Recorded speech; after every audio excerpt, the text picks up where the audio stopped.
Campers often experience issues with their breakers tripping, and this can be caused by several factors.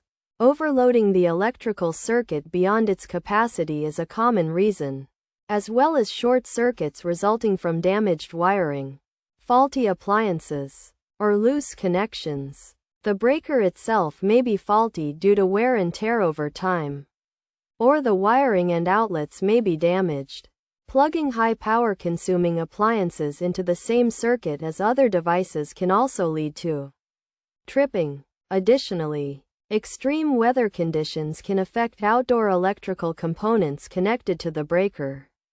To fix the issue, start by turning off all appliances and resetting the breaker to see if it can stay on without a load. Calculate the total wattage of all devices used and compare it to the breaker's capacity to determine if it's being overloaded.